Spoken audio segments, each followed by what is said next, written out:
अस्सलाम वालेकुम। आज हम स्टार्ट करेंगे एक्सरसाइज 7.2। एक्सरसाइज 7.2 का फर्स्ट क्वेश्चन हम लोग देख लेते हैं। Write the next two term in each of the following arithmetic progressions. तो फर्स्ट क्वेश्चन जो है हमारे पास वो है 3, 6, 9 अप टू सवान। अप टू सवान से मुराद कि उन्होंने कहा हुआ है कि आप लोगों को पहली 3 टर्म्स गिवन हैं, ठीक है, और आप लोगों ने उसकी नेक्स्ट 2 टर्म फाइंड करनी है।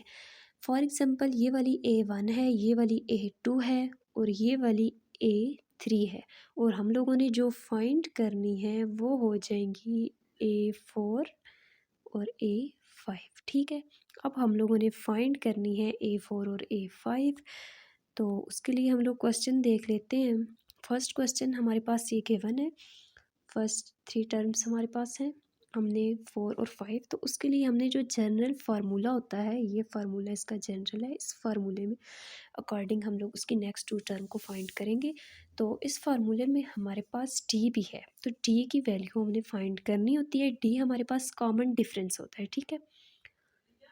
तो कॉमन डिफरेंस डी जो होता है वो इक्वल होता है हमारे पास A2 माइनस A1, ठीक है। डी जो है वो हमारे पास होता है A2 माइनस A1 में, या हम लोग कह सकते हैं कि डी जो है वो हमारे पास इक्वल होता है B माइनस ए के, ठीक है। मतलब कि सेकंड टर्म में से फर्स्ट को हम लोग माइनस करें तो वो हमारे पास डी होता है, या थर्ड में से हम लोग सेकंड को माइनस करें तो वो हमारे पास डी होता है।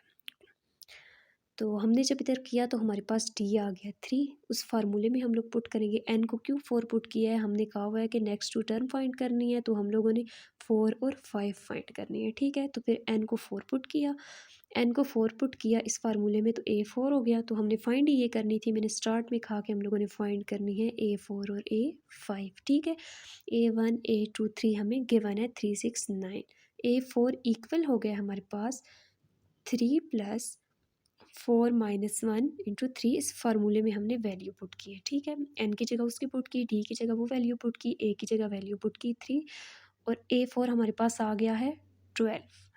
और अब हमने फाइंड करना है N5 कि A4 टर्म भी फाइंड हो गई, 2 टर्म फाइंड करनी थी, और सेकेंड टर्म जो हमने फाइंड करनी है वो है A5। तो A5 के लिए अब हमने N को 5 रखना है।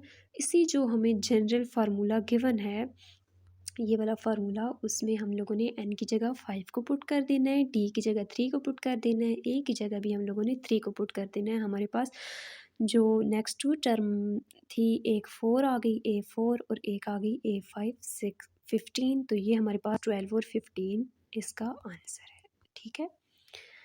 नेक्स्ट क्वेश्चन हम लोग देख लेते हैं। हमारे पास जो नेक्स्ट क्वेश्चन है वो है find the indicated term in each of the following arithmetic progressions. हमें A10 दिया हुआ है, A10 ऑफ 3, 7 और 11 ये हमारे पास गिवन है। तो हमने फाइंड करनी है A10 की वैल्यू। इनको यूज़ करते हुए, इन टर्म्स को यूज़ करते हुए हमने वैल्यू को फाइंड आउट करना है, ठीक है। तो हमारे पास वैल्यू को यूज़ करते हुए कैसे करेंगे, उसी तरह से हम लोगों ने कॉमन डिफरेंस को फाइंड किया। कॉमन डिफरेंस टी, उसमें हमने किया B minus a equals to 4, उसी फार्मूले से किया। D इक्वल होता है B माइनस ए के, तो ये 7 माइनस 3 किया इक्वल्स टू 4। D की वैल्यू हमारे पास आ गई 4। N जो है वो हमें गिवन है, AN होता है ना हमारे पास फार्मूला, जो जनरल इसका फार्मूला होता है, ये गिवन भी है AN है। तो N उन्होंने 10 दे दी है, A की जगह N की जगह 10 पुट किया, A3 में है, प्लस एन है, एन की जगह 10 माइनस 1, और डी की जगह जो फाइंड किया हम लोगों ने अभी ऊपर डी की वैल्यू फाइंड किया या 4 पुट किया, ठीक है। तो 10 माइनस 1 9 इंटू 4, 9 को 4 से मल्टीप्लाई करो 36 आ जाता है। 3 ऐड, 36 में 3 ऐड करें तो 39 हो जाता है। ये वाली वैल्यू हमारे पास आ जाती है A10 की, ठीक है। तो अभी हम लोगों ने नेक्स्ट फाइंड करना है, थर्ड जो क्वेश्चन है वो आ जाता है इन each of the following data one of A, D, N and AN in missing find number. मतलब इसका ये है कि इसमें उन्होंने हमें A, D, N और AN कहा हुआ है कि ये वैल्यू है हमारे पास, और इनमें से जो मिसिंग वैल्यू होगी उसको फाइंड करना होगा। फार्मूला हमने जनरल फार्मूला ही जो है हमारे पास अर्थमेटिक प्रोग्रेशंस का, वो फार्मूला हम लोगों ने यूज़ किया। तो फर्स्ट जो क्वेश्चन है वो हमें गिवन है, एक ए गिवन है, एन ए एन गिवन है और टी गिवन है, और हमारे पास एन नहीं है।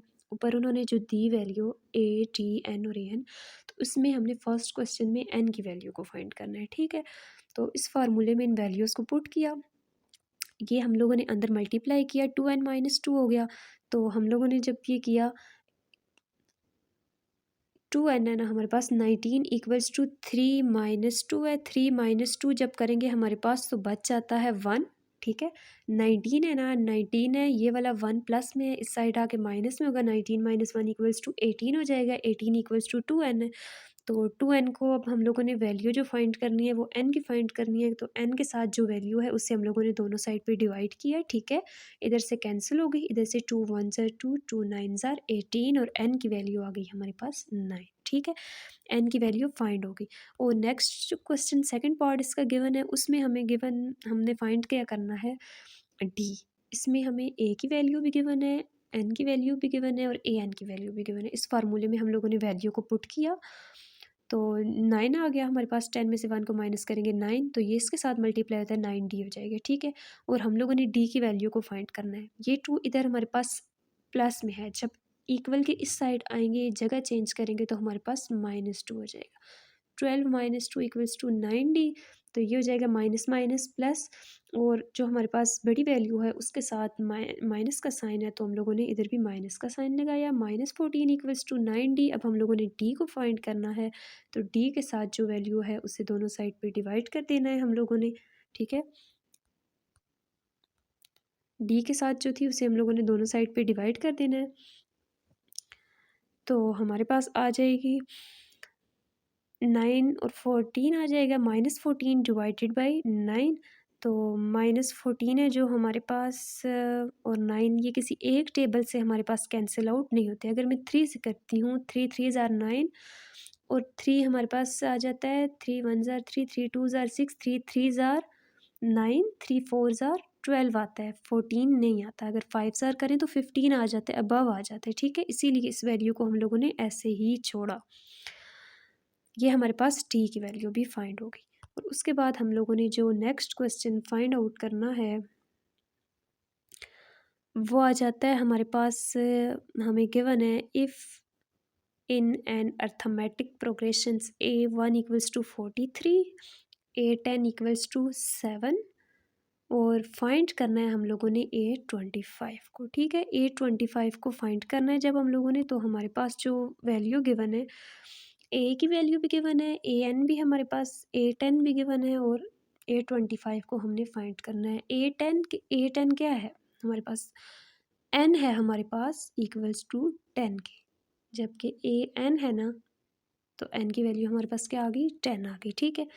41, इसी जो हमारे पास जनरल फार्मूला है, इस फार्मूले में हम लोगों ने पुट की वैल्यू को जब, तो A n की वैल्यू हमारे पास क्या आई, 7, n हमने 10 रखा ना, A n की वैल्यू क्या आ गई, 7 इक्वल्स टू A1 की वैल्यू क्या है, 43 प्लस n की वैल्यू क्या आ गई, हम लोगों ने गिवन थी हमें n की वैल्यू 10 -1 आ गया। और d की जो वैल्यू है वो हम लोगों ने इस फार्मूले में A25 को फाइंड करने के लिए हमें d की वैल्यू भी चाहिए, लेकिन हमारे पास d की वैल्यू नहीं है। तो ये A10 इक्वल्स टू 7 जो है, इसमें हम लोगों ने n इक्वल्स टू 10 लेके हम लोगों ने d की वैल्यू फाइंड करनी है। फाइंड करने के बाद हम लोगों ने इसको A25 को फाइंड करना है, ठीक है। तो हमारे पास अब d की वैल्यू हम लोग फाइंड कर रहे हैं। तो 7 - 43 इक्वल्स टू 9d हो जाएगा। जब इसे फाइंड करेंगे तो -36 इक्वल्स टू 9d हो जाएगा।